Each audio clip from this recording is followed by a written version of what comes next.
Buenas noches, mis estimados amigos de Mi Partido es México. Les mando un fuerte abrazo. Que tengan un excelente martes. Hoy estamos a 24 de enero del año 2023 y el patrón del PRI-PAN-PRD anda muy activo.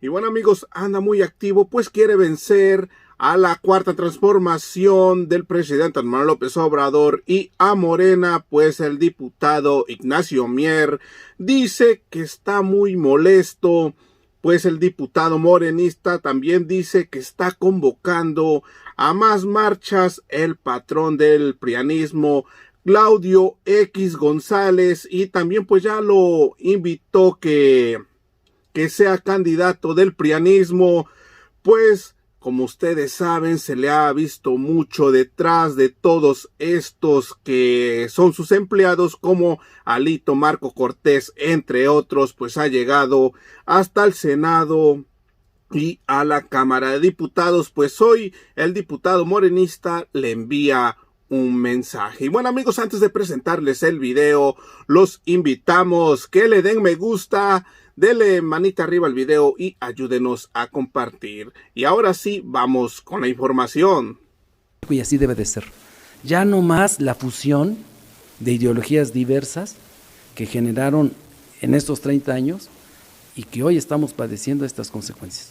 Si está el escenario de esa imposibilidad jurídica de acatar la sentencia, ¿cuál sería entonces la ruta? En esa estamos. En esa es la definición, pues es lo que vamos a hacer de aquí al primero y el 9, el segundo momento, para tener una definición puntual el 12-14 de marzo, que va a iniciar el proceso. Eso tiene que haber certeza para los mexicanos, y les dejo a don Leonel Godoy, y cambiemos de... Nada más, pues pareciera, hay un sector pues, que piensa que están poniendo trabas al cumplimiento de la sentencia, y en ese escenario se acortaría el tiempo para la elección de los consejeros y pues someterían a una presión innecesaria a la Cámara de Diputados, que quizá resultara en lo que ustedes dicen que no quieren, que es el reparto de cuotas y cuánto. Pues salvo el sector de Claudio X González, que es el que quiere generar este caos y esa visión y ya está convocando a marchas, no veo otro sector, porque está representado aquí, los que están acá es la representación popular de los partidos políticos. ¿Quiénes son los que no están aquí representados? Pues a lo mejor ha de estar muy molesto don Claudio X González, pues ni modo, para que se inscriba, Claudio X González, que sea candidato. Esa es la recomendación que le hago, le estamos haciendo promoción, ya le ayudamos mucho, pues ya que tome la decisión. Diputado, ¿a poco sí es tan grave esta situación, así como para que dijera, se disuelve el Congreso, lo mandan a un No. receso? Por eso hay que irse al extremo siempre, porque en lo bueno y en lo malo, si se va uno a los extremos es fatalismo. Pero también si se va uno a que no va a pasar nada, se convierte también en cosas fatales. Y hay ejemplos muchos. Y tenemos tiempo. El anterior proceso, fíjense ustedes, y ya con eso concluyo, nada más para que rehacer lo que ustedes que son expertos en comunicación, y decía Smith, que es remover información almacenada en el cerebro de las personas, hacer historia. En 2014, Lorenzo Córdoba tenía 2 años de ser consejero. Presentó una carta donde cuestionó de pe a pa toda la reforma electoral del 2014 y que describió, yo lo he señalado acá, en esa reflexión, toda una serie de hechos que iban a pasar y pasaron, que iban a entrar en contradicción, que había duplicidad de funciones, que se iban a incrementar el costo de las campañas, que no había precisión por lagunas en la ley de las atribuciones entre los órganos estatales y el órgano nacional. Él mismo decía que eso, además de incrementar los costos, iba a entrar en choque entre las dirigencias nacionales con el propio Instituto Nacional Electoral. ¿Y cuál fue la conclusión? Que lo eligieron presidente. Fue electo presidente con 2 años.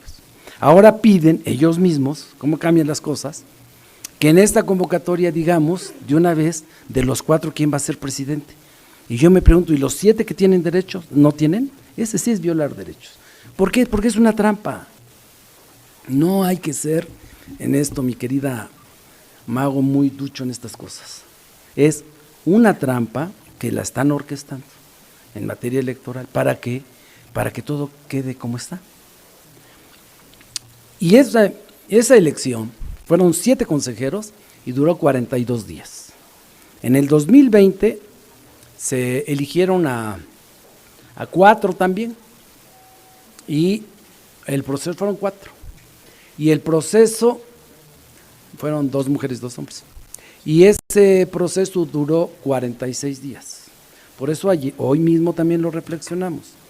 Para no generar un cuello de botella, se establece a más tardar el 14 tener ya el inicio del proceso de registro y poderlo concluir antes del 3 de abril, que es el tiempo que señala la ley. En el caso del Estado de México, ¿cómo le van a hacer? Para ganar, pues porque tenemos el apoyo del pueblo. Bueno, a ver, para que no fluya el dinero de las diferentes dependencias gubernamentales, sobre todo la federal, hacia la campaña de Delfina Gómez. Y, bueno, porque ya gobierna Morena, ya no gobierna el PRI ni el PAN, y los gobernadores de Morena tienen claro que nosotros no acudimos a esos actos porque fue nuestra lucha. Esa es la razón de ser de nuestro movimiento, tener un país más democrático. Incluso antes de pensar en cambiar el régimen de carácter económico y de política social, primero pensamos en tener un país más democrático. Si hay democracia, le va bien a todos. Y no hay que tenerle miedo. Incluso las voces disonantes se pueden expresar solo en un país democrático. Todos los que no están de acuerdo y no tienen por qué pensar, eso es lo que le da vida a la democracia. Que no pensemos igual, que no haya pensamientos uniformes. Y por eso, qué bueno que haya esta discusión abierta, sin ningún temor, pero que no haya compra de voluntades y que se despoje de una vez y para siempre cualquier acto que atente contra la dignidad y el derecho individual que tienen las mexicanas y los mexicanos de elegir a sus autoridades. Ninguna. ¿Qué? El canal del Congreso, que va a ser su aniversario, no me invitan. Es correcto, ¿cómo no, diputado? Por favor. No me invitan, hay sectarismo. Bueno, si me permite todavía hacerle la pregunta. Bueno, nada más quedar un poco claro en cuanto, digamos, las fechas o los plazos que usted está planteando con respecto a la ruta de esta reunión con los magistrados, cuándo estarían citándolos y cuándo sería la fecha fatal, digamos, para presentarlo en el Pleno. Y una segunda, nada más, si el día de hoy vendría Rosario Piedra a presentar su informe a la permanente. Me empiezo con la segunda, esa es una obligación que tiene quien es titular de la Comisión Nacional de Derechos Humanos, venir a presentar, no es comparecencia, es un informe y conforme a lo que establece el reglamento, por parte de nosotros habrá un posicionamiento de cada uno de los partidos políticos representados en la permanente. 2, los tiempos es claro. El primero, nosotros debemos de tener ya una interpretación colegiada con la participación de los jurídicos de todos los grupos parlamentarios, la propia dirección jurídica y la Secretaría Técnica de la Junta de Coordinación Política, más la valoración política por parte de los coordinadores el 1 de febrero. El 2 estamos invitando que vengan, ojalá lo hagan, va a ser respetuoso, va a ser de altura, a los integrantes del Tribunal Federal Electoral, para que tengamos entre el 2, el 9, 10, un anteproyecto ya de cómo procesar tanto la sentencia, sus modificaciones, la integración del comité. Y que el día 14 inicien de febrero, ya con avalado por el Pleno, determinado la ruta política y jurídica, podamos ya iniciar el proceso. Y muchísimas gracias, tengan buena tarde. Nada más sobre la ministra Esquivel, diputado. Ahí ya como que la situación pues, cada vez le enredan más. ¿Qué futuro le ve usted al título de la ministra? Miren, yo les voy a expresar con toda franqueza mi opinión personal, individual e intransferible. Así como la... Miren,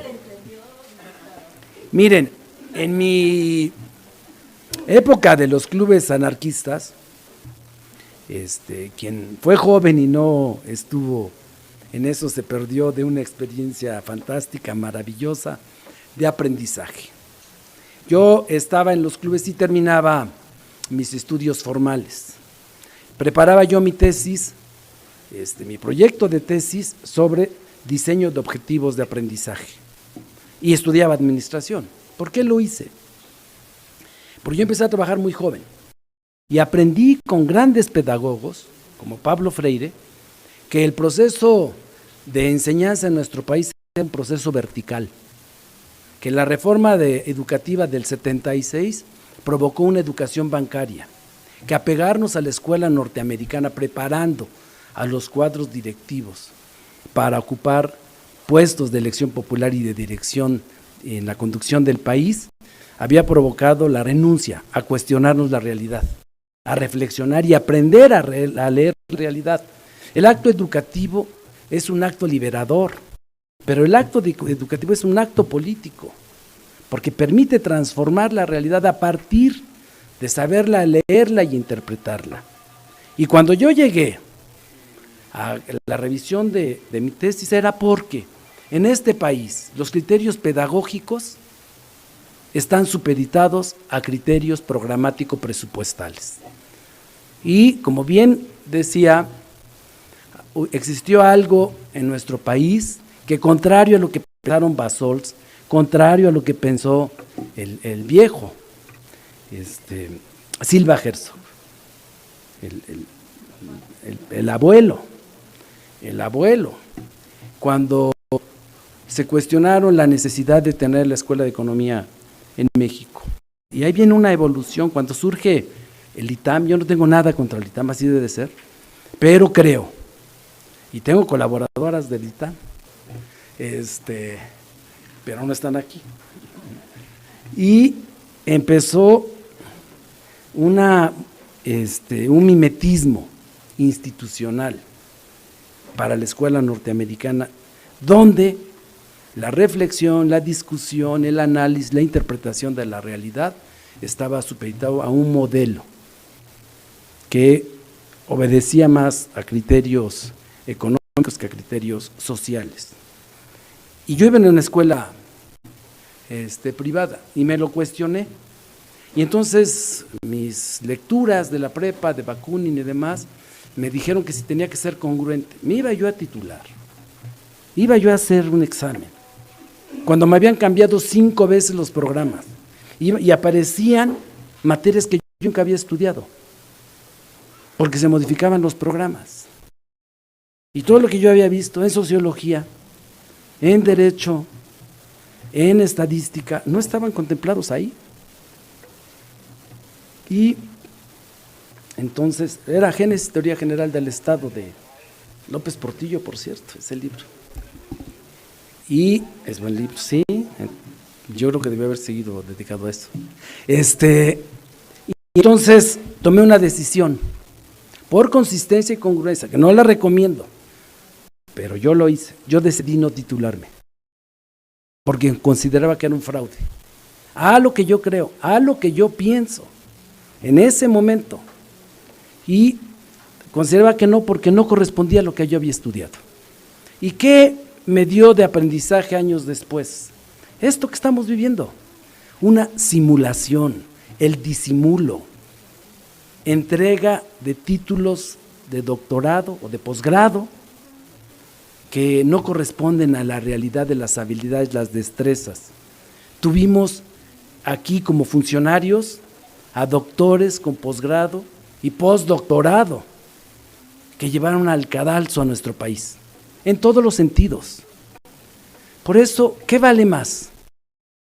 El aprendizaje que le da a la vida la capacidad de reflexionar en el autodidactismo a gente célebre, Carlos Monsiváis, por ejemplo, Revueltas,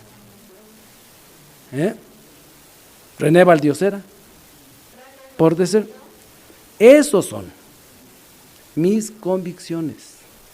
soy autodidacta y puedo discutir cualquier tema con quien quiera, porque me he formado en el autodidactismo, porque creo en la educación popular, porque creo en Pablo Freire, porque de ello y del aprendizaje ojalá me esté viendo, fíjense, ojalá, porque no lo vi hace como 10 años y de él aprendí mucho. Él sí se tituló en Lovaina, hizo el doctorado en planeación democrática y participativa y me dio muchos talleres. O mi maestro, políglota, 13 idiomas habla, incluido es el único de los pocos mexicanos que habla arameo, Luis Benavides Elizaliturri, que yo me formé ahí en el CREFAL con él, y yo hablaba con ellos esto. Esa es mi convicción. Por eso, mi querido amigo, no puedo emitir una opinión, porque jurídicamente hay leyes que son injustas. Ya no hablamos de eso, él hablaba de otra cosa. Amigos de Mi Partido es México, ¿cómo terminaron de ver el video? Pues el diputado morenista tunde al dos caras de Lorenzo Córdoba, a este que le gusta aplicar la democracia a modo. ¿Y qué opinan? Dejen sus comentarios, denle manita arriba al video, ayúdenos a compartir para que esta información llegue a muchas más personas, que llegue por todo México. Y bueno, amigos, pues hasta aquí llegamos con otra nota más, y esto es Mi Partido es México. Buenas noches.